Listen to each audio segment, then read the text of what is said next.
Hey guys, before we start this episode, I wanted to talk to you about Type 1 lifting. So, Type 1 lifting is a clothing line that proceeds of the shirts and tanks and everything else goes to the Children's Diabetes Foundation. So, this all came about with me and seeing a 5-year-old girl in the emergency department that had new onset of diabetes. So, just take a look at the website. It's www.type1lifting.com. So just check it out. If you don't buy anything, that's perfectly fine. I would just like for you just to take a look and just see what we have. So, like I said before, www.type1lifting.com. And guys, I hope you enjoy the show.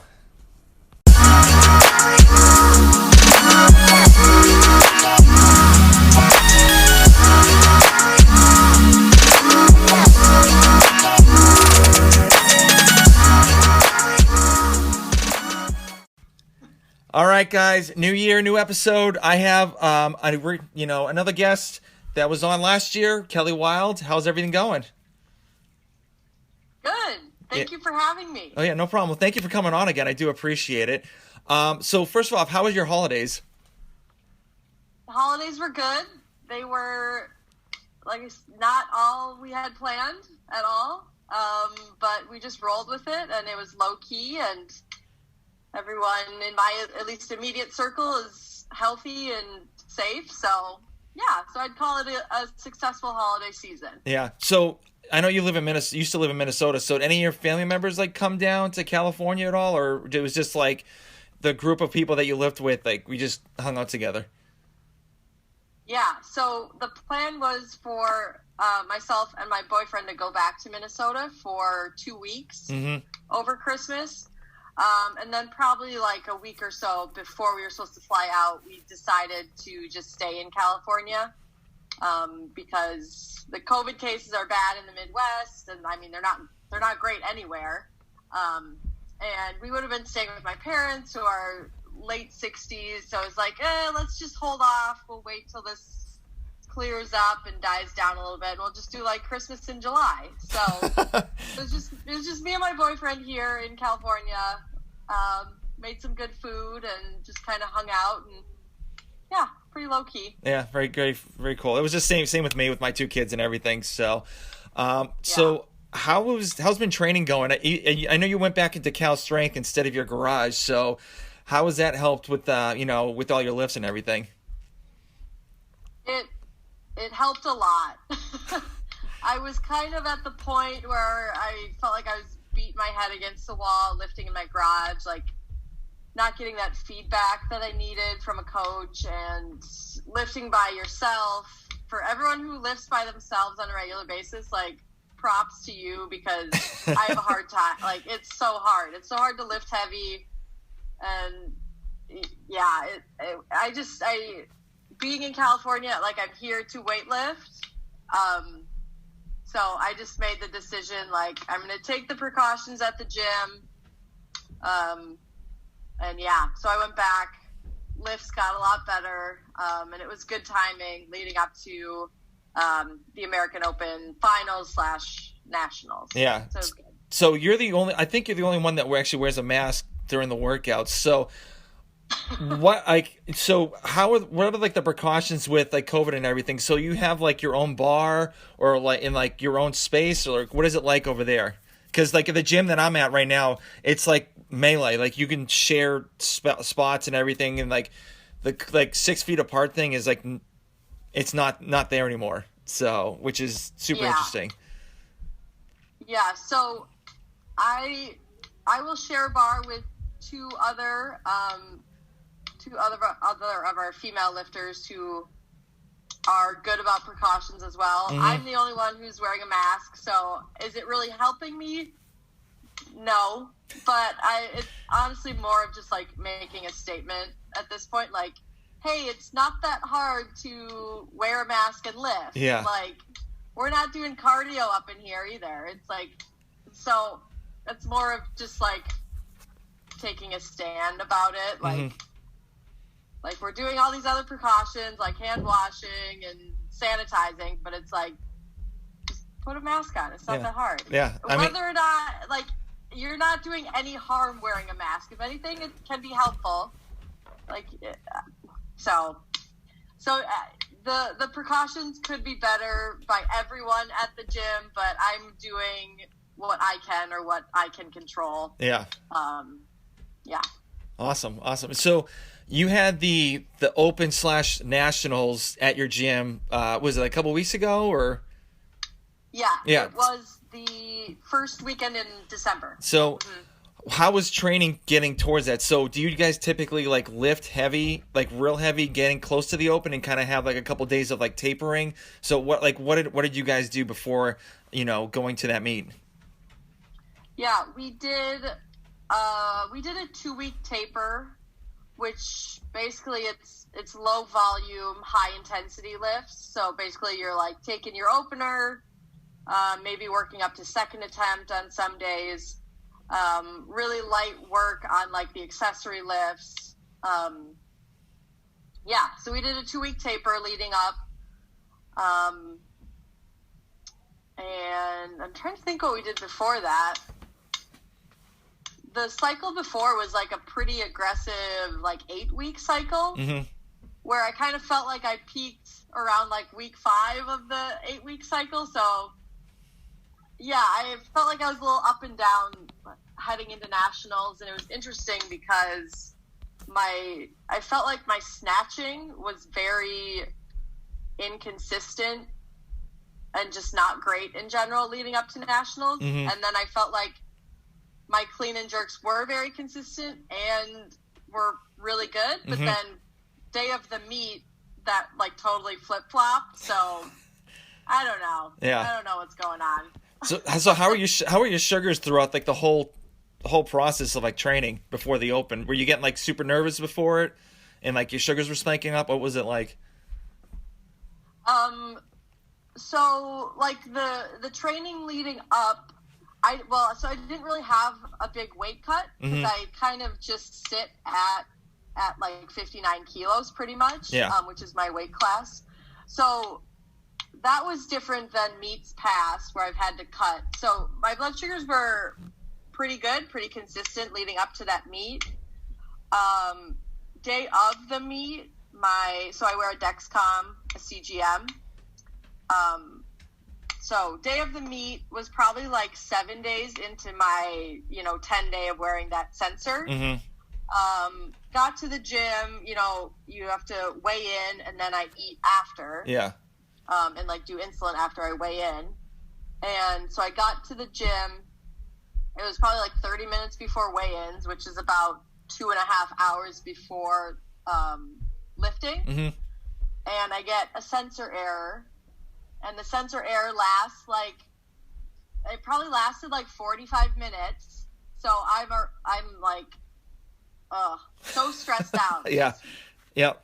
Right off the bat, getting into the gym, whereas like you're like trying to be calm, just like reserve that energy, not freak out. So I weighed in, my sensor still wasn't working, and I was like, I don't know if I should even eat right now and risk like not knowing that my blood sugar is going high or I was like, I would rather lift hungry but at a good blood sugar than eat my normal food and potentially be high, because then I'm like totally screwed. Yeah. So my boyfriend drove home and grabbed another sensor for me because I was like, well, maybe I'll just change it out and then in 2 hours it'll kick back in. Hopefully be working. Yeah. If I put a new one on.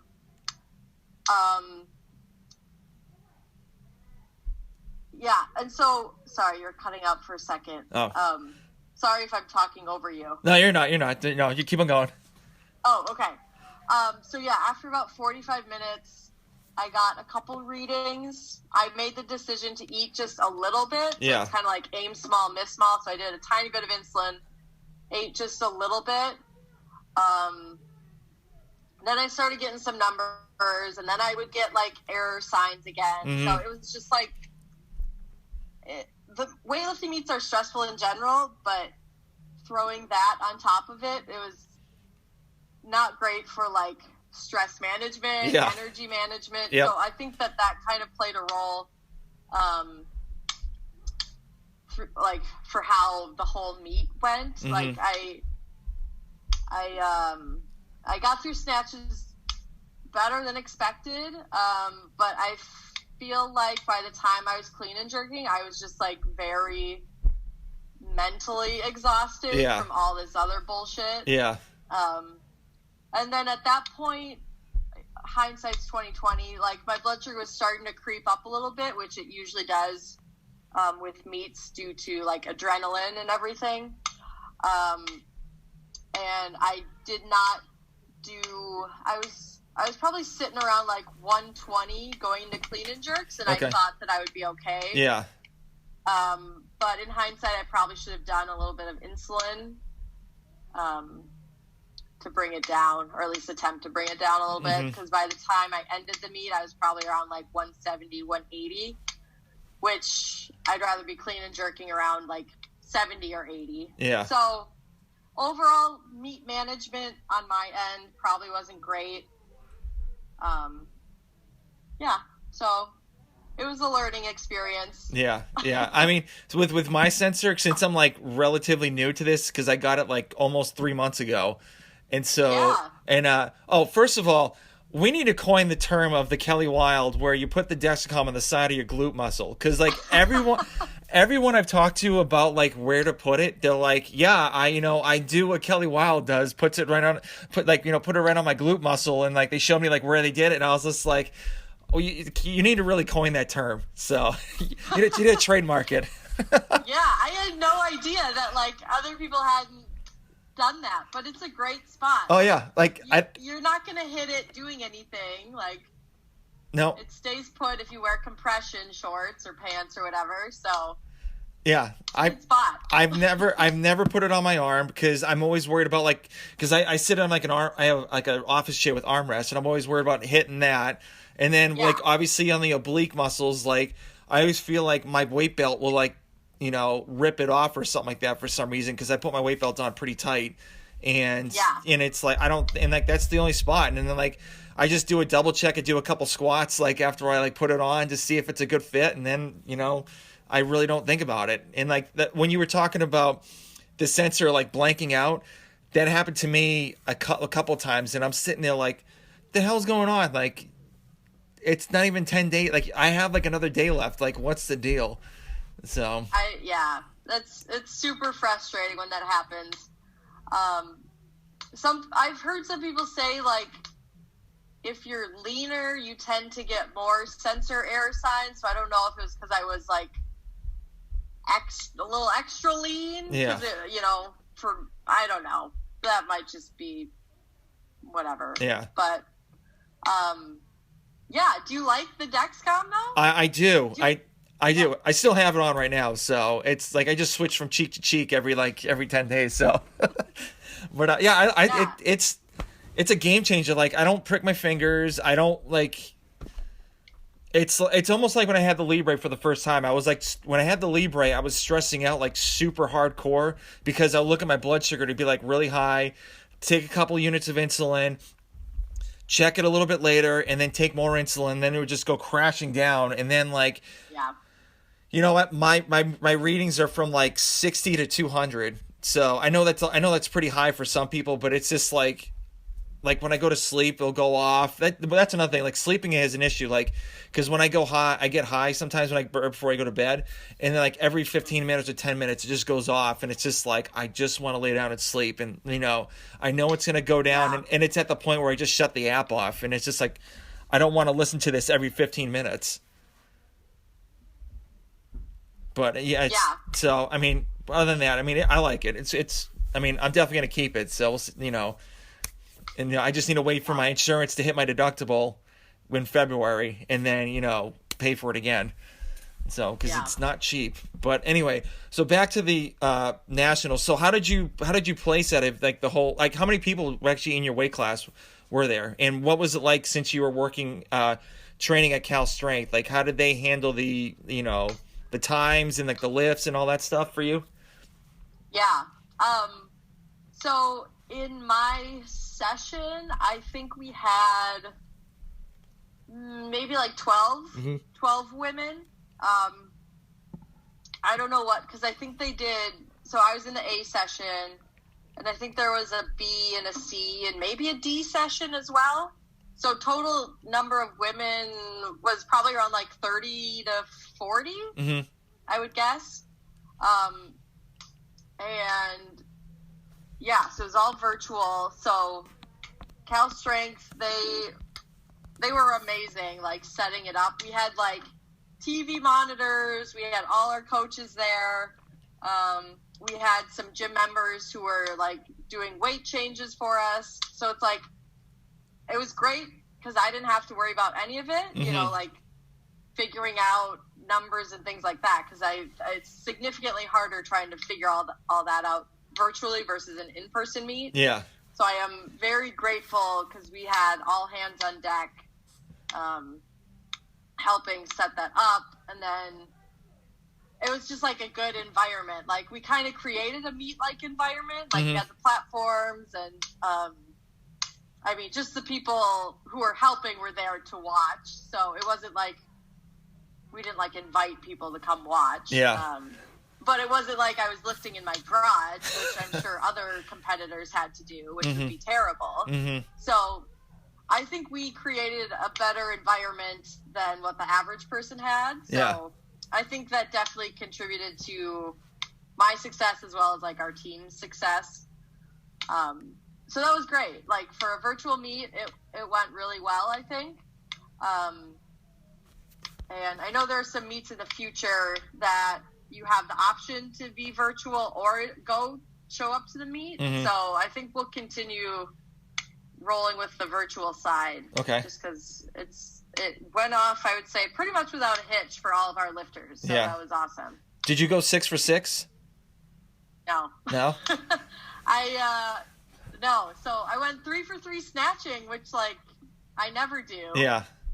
And I took first place in the snatch. Nice. And then I went 1 for 3 clean and jerk. But I would say,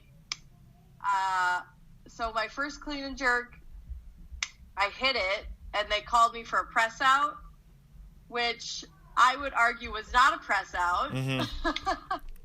So I technically only hit my second attempt at 110, and then missed my jerk on 114. So I took second in clean and jerk, which I'm still very disappointed about. But then I took first overall. So, nice. I don't know. I can't complain that much. I had numbers in mind that I wanted to hit, and I exceeded my expectations on snatch and was very much under my expectations on clean and jerk. Yeah. I mean, with virtual too, I mean, you have a guy looking at a computer screen, and it may not, you guys may had a good angle, but I mean, especially with the press out, you can't really, tell if it's a press out because you have the person like so far away and he's looking at a camera and a computer at this, so, I mean, did you challenge that at all, or? Well, you can't, we couldn't challenge it. I don't know why. I don't know if it's because it was virtual. I forget why. Because I was like, we should challenge that. Yeah. I can tell when I press things out. Like, I feel it instantly. Yeah. I mean, it's not up to me. But it felt like a good lift to me, so I was mad. Well, it's all good. You're first place anyway, so. Yeah, so it's fine. I'll let it go. Yeah. So, kind of speaking about virtual, Cal Strength has a YouTube page, and you're on it too. So, what is it like being on YouTube and having like cameras, like just filming you doing lifts? Was that like kind of weird when you first started it, and then like kind of got easier, like down the road? Like, what was it like for you for being on YouTube? Yeah. So I'll confess that I don't think I've watched a single one of like the training sessions that I'm in on YouTube. But initially getting to Cal Strength, where it's like okay, you're training with all these weightlifters. Everyone's like watching, like you go pretty much one at a time with your lift. So everyone's watching you lift, and one of the guys is probably filming. So that was hard at first for me to get used to, because back home, when I would like do my weightlifting at like a CrossFit gym, I would try to do it like with no one watching, like in my little corner. Yeah. Like nobody can watch me. Don't look at me. So it was a little like nerve-wracking at first. It felt like a lot of pressure, but ultimately I think it helps, because now when you go to like a competition, you're like, okay, I'm used to having tons of people watching and like a guy filming and this and that. So ultimately I feel like it's been helpful. Like it's a good thing to just have eyes on you at all times. Yeah. I agree too, because if someone's like filming me like lifting, it's like I better not miss it. So you know, just, and so that makes you want to actually do the like get the lift. So yeah. It's and it's like if you can lift with Dave Spitz watching you and you don't freak out, then it's like in competition, it's like no big deal. yeah. I know. I hear you. I mean, I can imagine like having all those people, like especially like the, you know, West Kits and like all those other guys like watching you, and it's just like in the beginning nerve wracking, but now like you're part of the team, so it's like, now, you know, if I miss, whatever, you know, but they're always like super, you know, they're always cheering you on, so which is a good thing. Yeah, definitely. Yeah, awesome. So, do you think being on the Cal Strength YouTube page has kind of helped grow your like social media? Because I remember when I think it was like you were at 6,000 followers when I started talking, we did our first podcast together. Now you're at 16. So do you think all that has been super helpful? Oh yeah, definitely. Yeah, like you said, I'm on some of like their YouTube stuff, and they'll reshare Instagram posts or stories or whatever of my lifts and things like that. And then also having like the ebook protocol line that they advertise. Yeah, it definitely has contributed to my at least Instagram following. Yeah. I think when I moved to California, I probably had like a couple thousand followers. So yeah, no, I mean, they definitely, they like to promote their lifters, and if those lifters have things that they're, trying to sell, like I know Wes has done like some clothes, and I've done like the goat line stuff. Like they're big about trying to help their lifters grow their social media and like promote the stuff that they're trying to, sell and things like that. So nice. They're good about that, which I appreciate. Yeah, and now you can swipe up too, so that's cool. I've got the swipe up. Yeah, exactly. The COVID season has been a hit. Yeah. It's a success, because I gained the swipe up within those months. So, obviously, since you have getting a bigger following, you're getting more and more people to kind of want to sponsor you and all that stuff. So, what do you do, or like, how do you pick the people that you like want to sponsor you? Like, is there like, do you look at their website, or like how do you manage that? Yeah. Definitely you got to do some research. And usually they'll be good about like, if it's say like a clothing company or whatever, like they'll send you some stuff to test before you agree to work with them. Because like I don't want to promote anything that I don't actually believe in, or like feel like it's good quality. Like I don't want my friends and buying shitty stuff just because I get like $1 kickback or something. So yeah, it's if I actually like the product and use the product, then we're good to go. But and as long as it doesn't interfere with something else, like I don't usually have like multiple clothing companies at the same time. Yeah. So as long as I feel like it's a good product that would help or at least like other people would like, then we can usually work some sort of deal out. Mm-hmm. Yeah. Yeah. Awesome. And how's your goat line going, by the way? It's good. Yeah, we did another run of hats, which I feel like we've got a few left still, but those sold pretty well over like the holiday season. The goat socks didn't sell as well as I thought they would. What? So I wore mine yesterday. Aren't they nice? Yeah, they're super comfortable.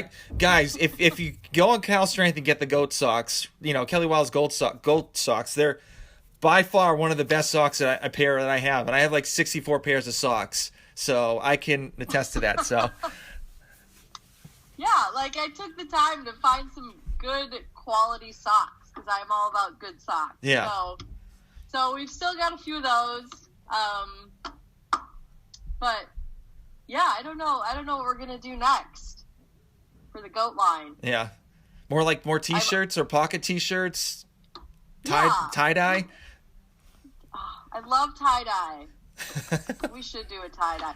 But here's the thing, like I don't know enough about like clothing or what's like hip or cool. So it's like something that like I'm like, yeah, I would wear this. Yeah. It's like I don't know what normal people want. Yeah, I've been in that same boat. I'll give you a great example. I had a Stranger Things logo design. It says diabetic things on it. And so it was like the exact logo of the Stranger Things. And I was like, okay, Stranger Things season 2 is coming out. This is going to be such a huge hit. And I already was like walking around like my local area, my town, just like with the shirt on before I released it. And everyone's like, oh, that's cool. And I'm like, well, it's going to be on the website. And tomorrow you should check it out. Like no one bought it. I maybe had like 5 people buy a shirt. And I'm like, I thought this was going to be a hit, but you live and learn. So, yeah. But the tie-dye thing for me was the biggest pain in the butt because it was custom ordered. So I had 3 colors, and I had people, order 3 random colors, like the 3 colors or 2 colors or 1 color, and it was just a mess. Like the next time I'm going to do it, I'm going to just do it with Caffeine and Kilos did, just the 2 colors, and that's it. And just do a whole print run, because that was because I'd have to wait a day for it, the ink to sink in, and then I have to wash it, and then I have to wait a day for it to dry out, and then I have to ship it out, and it was a nightmare. So yeah, I don't have the patience for that. So can you just buy it already tie-dyed? Yeah, you can, but it's not like, I don't know. I mean, it looks like it's just not. Yeah, I don't think it looks good. So I just think like the custom designs, like, some random spots here and there and stuff, it's like more personable for people. Yeah. So that's just my 2 cents into that. I may do another one, or I may bleach dye like a black shirt. Oh, that looks cool. Yeah. So we'll see what happens. One of the girls at the gym has done that to some of her Cal Strength stuff, and it looks really good. Yeah, I think I might do that soon. I don't know. We'll see what happens. I'll probably just wait till the winter season's over. But who knows? Yeah. But tie-dye for spring. Yeah, exactly. So, and hopefully it won't be too much of a pain in the ass it was last year. So. Yeah, right. But so like I'm open to suggestions about what to do next for the goat. Okay. Well, we'll talk after the podcast is over.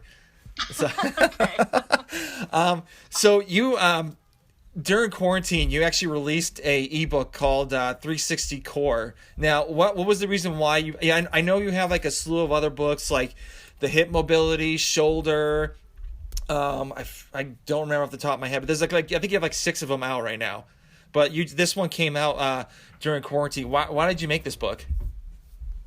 Yeah, so as a physical therapist and weightlifter, like, so many people have back issues. Mm-hmm.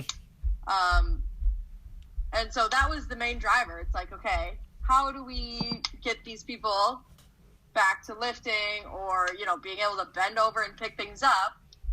It's oftentimes a core issue. Mm-hmm. And so it's also very complementary to like the hip mobility protocol and even like the shoulder stability and shoulder mobility. It kind of like ties everything together. Yeah. So it's like, in order for you to have mobile hips, you also need to have a strong core. Otherwise, like the joints above and below like affect how those other joints work and function. So it was a good piece to like tie upper and lower body together. And now we've got like, at least I would say, a very like comprehensive set of protocols. So working on hip mobility is great, but you probably also need this 360 core protocol as well to really make sure low back, hips, even like mid back, thoracic spine are all working well. So it was just like we were missing something in there to really tie it all together. And so yeah, we came up with that. I had some time over when COVID first hit that we filmed a lot of it. I actually filmed a lot of it in my backyard because I wasn't going into the gym. It's a little like not as professional looking as some of the other protocols, but I promise same quality. But yeah, I've gotten a lot of good feedback on it. And I if anyone listening has done it and has any input, I'd love to hear it. But yeah, so that's how that one came about. Nice. Now, will this help like an example, like if you're catching a clean or something like that, a heavy clean, like your whole back and like your core won't get crashing down or anything like that, or like because that's happened to me a bunch of times lately. But will it help like get that stability and actually kind of keep you upright more? Yes. Okay. It definitely should. That issue might also be more of like a weightlifting technique issue. Yeah. But it can only help with that position, with like squat positioning, the front rack stability. Yeah, it's definitely designed for more of an athletic approach. Not that a non-weightlifter wouldn't benefit from it, but I always have like an athletic type of person in the forefront of my mind when I'm creating these protocols. Yeah. That's who I feel like would actually follow the protocol and like benefit the most from it. So yes, it would help with that. As well as probably some technique work. Yeah. I mean, that's all of us. I need a lot of technique work, a lot. Because like I don't know if you know, like most of all my learning from like all those Olympic weightlifting things are from YouTube. Like I've never had a coach, I haven't had anybody. It's all from like watching YouTube and like kind of watching myself do all the lifts and everything. So like no one's taught me anything. It's just all me. And one thing I know I've noticed is my butt goes up first before my shoulders on most of all the lifts, especially snatching too. And that's like one thing I need to work on. But it's just like I wish I had a coach that was like right next to me and like showing me what to do. That's the one thing I want to do, but I don't think it's gonna happen. But right, like weightlifting is extremely hard to teach yourself. Yes. I've had a coach my whole time weightlifting, and I'm still like all over the place with my technique. So I can't even imagine just trying to like watch a YouTube video and then figure it out. Yeah. I mean, it's crazy. Like right before Christmas, all my lifts, I've gone up from like 315 to 325 on the clean and jerk, and then I snatched 245 on the snatch, and it was like a power snatch, and I was like, Jesus, like it was 240 or whatever. It was like 240 or 245 anyway, and like because like for some reason when I actually pull and hit and I try to get down on the squat for the snatch, it feels like I'm actually squatting, but I think I split my feet out way too wide, so I only go like right at parallel, if that. And so that's another thing I need to work on. It's just technique is just huge. It's one thing I need to work on. So weightlifting is very frustrating in that sense. Like there's always room for technique improvement. But to work on technique, it's like you got to keep the weight light, which no one likes to do. You always want to lift heavy. Yeah. So.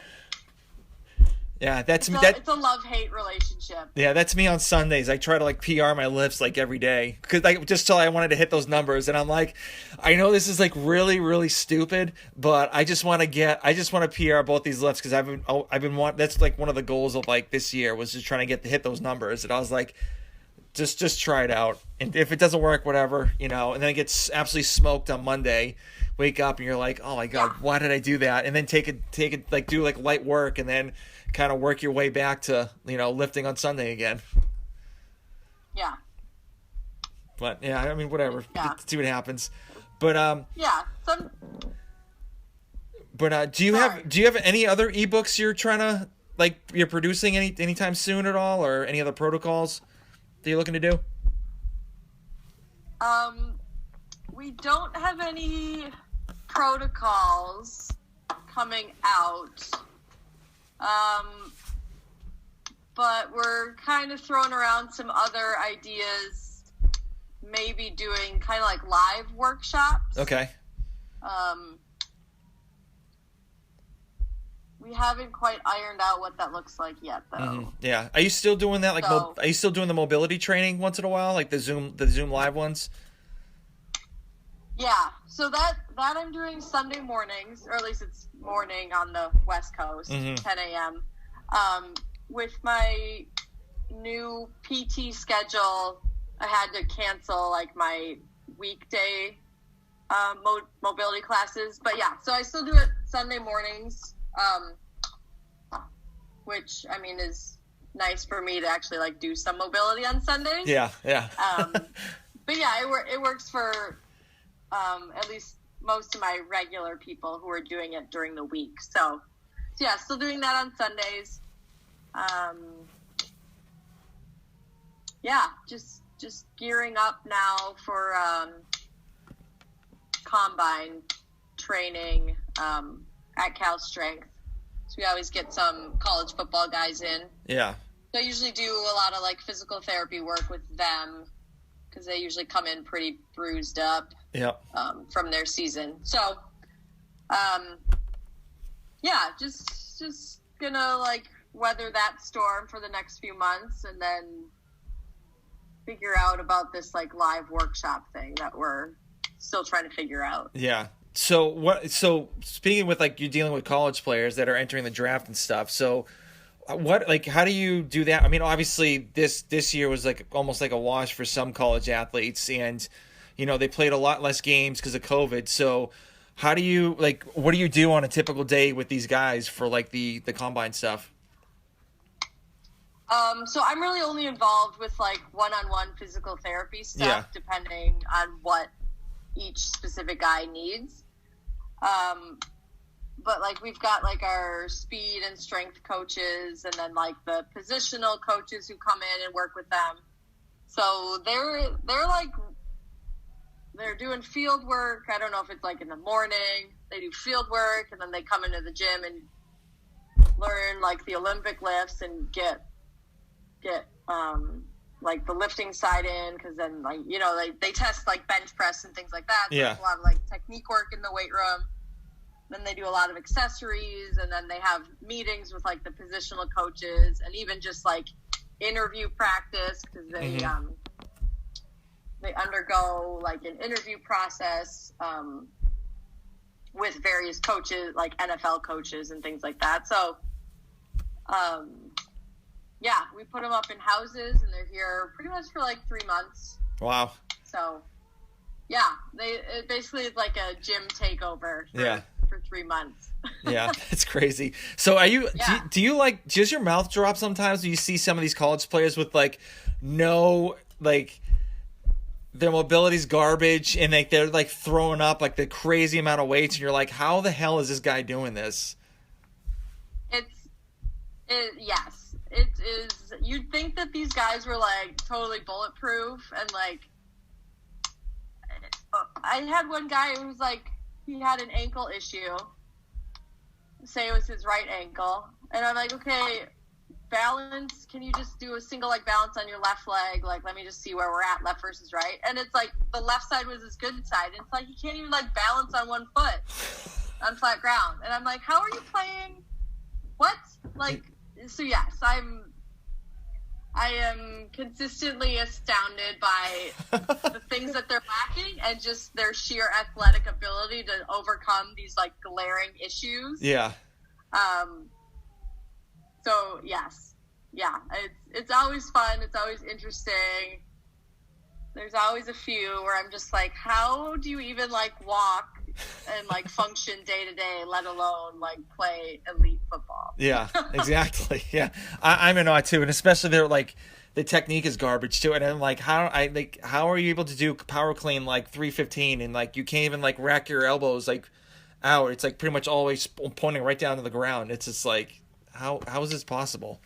It's insane. It's like almost like they don't even like hit their quads. They just throw it up there and catch it, and you're like a reverse curl. yeah, exactly. You're like, then I'm like, I quit. Yeah, but yeah. Well, at least from that end, we clean up their technique quite a bit, so no one's, because that'll put you at risk for injury if you're, loading that wrist like that. So we make sure their technique is on point before they go crazy with stuff like that. Mm-hmm. But yeah, there's some interesting technique with them walking in the door the first day for sure. Yeah, definitely. So I know you said you were earlier you're planning a couple of meets coming up. So are you like, so I'm kind of still working on like trying to understand like the weightlifting world with like Roby points and all that stuff. So what is your goal for next year, and like how many meets are you planning to do? Yeah, I'm for sure gonna do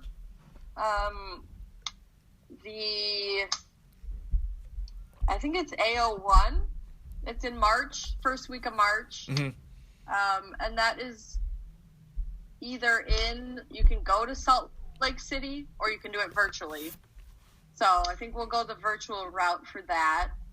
And that is a qualifier for the Pan Am Championships, I believe. So if I get a little bit better, get my numbers up just a little bit, I could potentially qualify for, I believe it's because there's the Pan Am Games and then there's the Pan Am Championships, and I always get them confused. Mm-hmm. One or the other. It's a qualifier for that, which would be, I think, in November in Peru. Okay.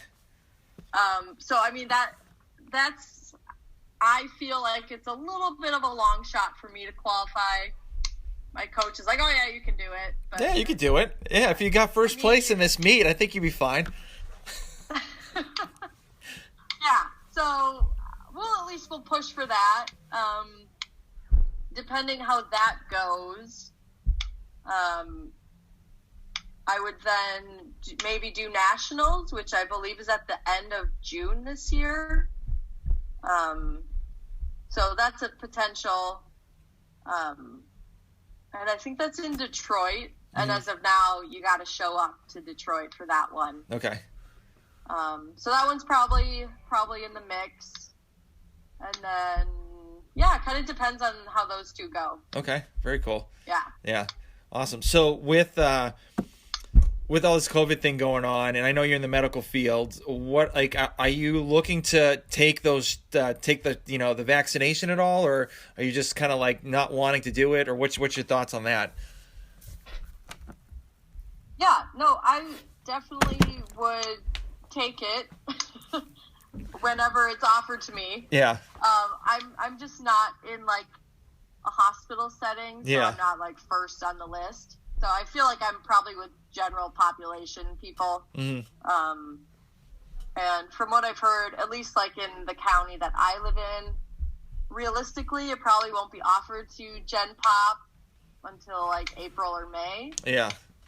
So, I mean, I'm not trying to like push my way to the front of the line, but I'll definitely get in line and take it when it's offered and when the high risk people have been taken care of. So yeah, I agree. I haven't heard anything with like. What about you? Are you gonna? Well, I mean, I'm probably like the lowest person on the totem pole for this. So because like I literally work in an office and like I could just work from home. So another thing is like, how does it work with diabetes? That's the one thing I'm like wondering. Like I haven't heard anything about like, does it affect like your blood sugars, or does it do anything with diabetics? You know, because they typically have it with like normal people, not diabetics. So Yeah. I don't know if they have anything on that. So I mean, I'll just wait and see, I guess. You know. That's a good question. Yeah. I honestly hadn't thought about that. Yeah. So I was actually, just thinking of like. yeah, I was on a Not. I was on a podcast a couple days ago, and they interviewed me. She's like, "What do you think about taking the shot?" And I'm like, "Well, I mean, like I said before, like I'm a diabetic. I don't know if it's, you know, if it affects anything. So we'll see what happens." Yeah. Yeah, that's a good question. Yeah. That I probably should have thought about myself. I haven't heard anything. No, I haven't heard anything either. Yeah, so. I guess I just assumed it would be similar to like a flu shot, which, at least for me personally, has never affected my blood sugar. Yeah. But yeah, no, I don't know. I don't know. We'll see what happens. There's plenty of time. So. If someone gets the vaccine, who's a diabetic type 1, Yeah. let me know what they say. Let me know too. So I may have actually I know someone in the medical field that might actually have gotten it already. So I'll ask him. Okay. So yeah, I'll ask him and see what happens. So but we're getting close to the end. So I know you kind of have a couple goals with, like, you know, winning those meets and maybe getting up to like the Pan Am Championship or the Open or whatever. So do you have any other goals that you're trying to achieve in 2021 at all, or?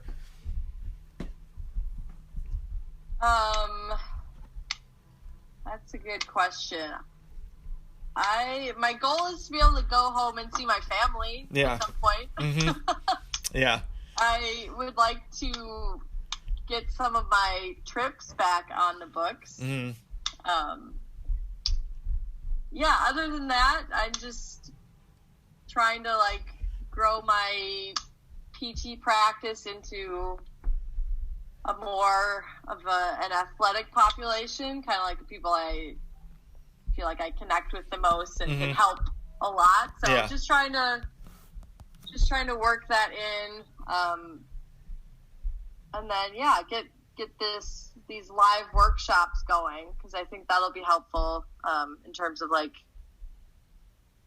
talking to people virtually, or I mean potentially in person in the future, but like, again, working with athletes, help them work through like shoulder issues, which so many athletes have shoulder issues. So just trying to reach people that I haven't yet been able to reach in person and able to help. So I guess I need to flesh out those goals a little bit more, but something along those lines. Yeah. Well, I'm not one to do like New Year's resolutions Yeah. and things like that, but Yeah, I hear you. So, but did you hear that CrossFit actually has a virtual level 1 class now? It's like a 4 to 5. Oh. It's a 4 to 5 hour like class, and so supposedly what they do is, I just heard this on another podcast. So what they do is, it's a Zoom conference call, and you have to have like 15 feet behind you. So when you do the movements with like a PVC pipe or a medicine ball, they can see how you're doing the movement.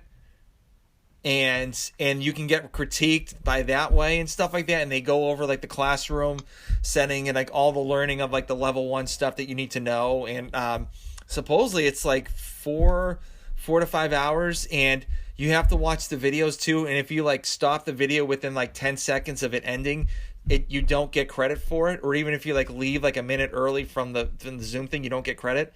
So I mean, you might want to look into that to kind of help out with your live sessions. Yikes. I don't know if, I mean, I've taken the level 1 CrossFit certification in person. Yeah. I don't know. I was already kind of on the fence about how they do the level 1s, or at least how easy it is to become a CrossFit coach. Yeah. And now that they're offering it virtually and it's just like a couple hours, and I don't know. It's a good way for them to make money. Yeah. And to churn out a ton of coaches, but I don't know how the quality is, but Yeah, I mean, but I was just saying you could probably use that for, future, like a reference for you for like, your live sessions, obviously not like 4 hours long, but maybe do like a zoom of like 15 feet behind so you actually can see them like doing movements and like kind of critique them that way. Yeah. So, yeah, no, I do like that idea. Yeah.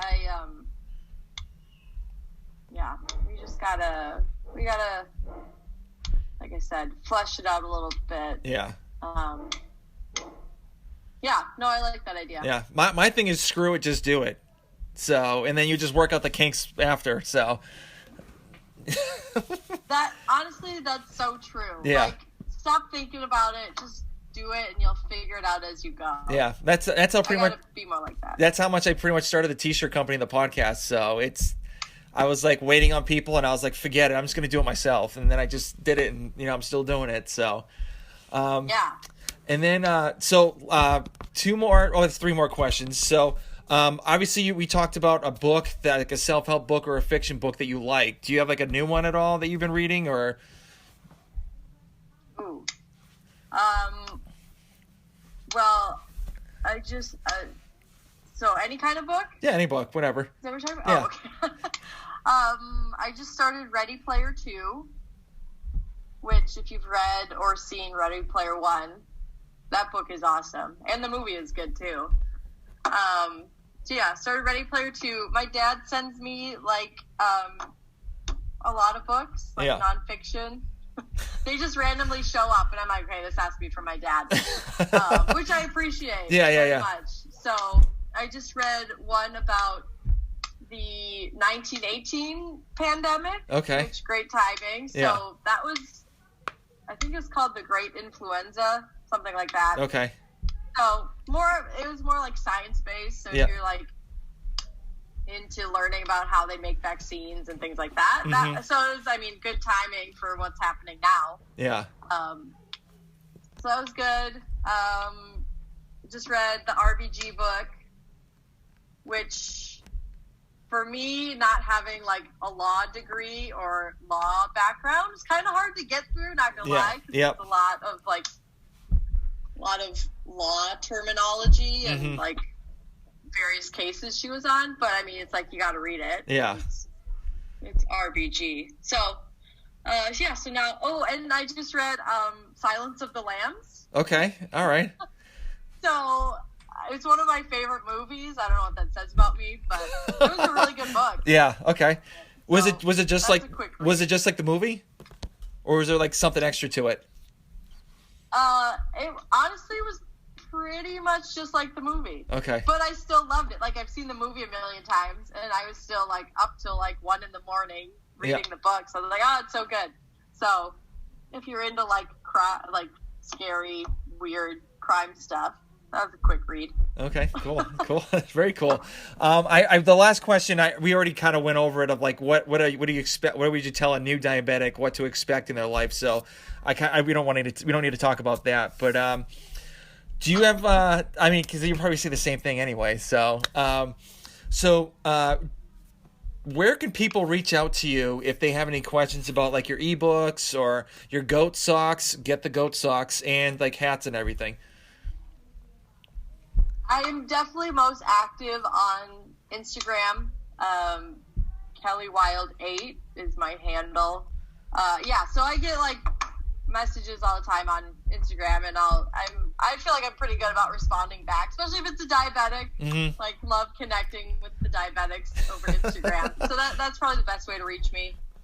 I'm never on YouTube, rarely on Facebook, so not on TikTok. I'm too old for that shit. So Instagram's the way to go to find me. Okay. All right, very cool.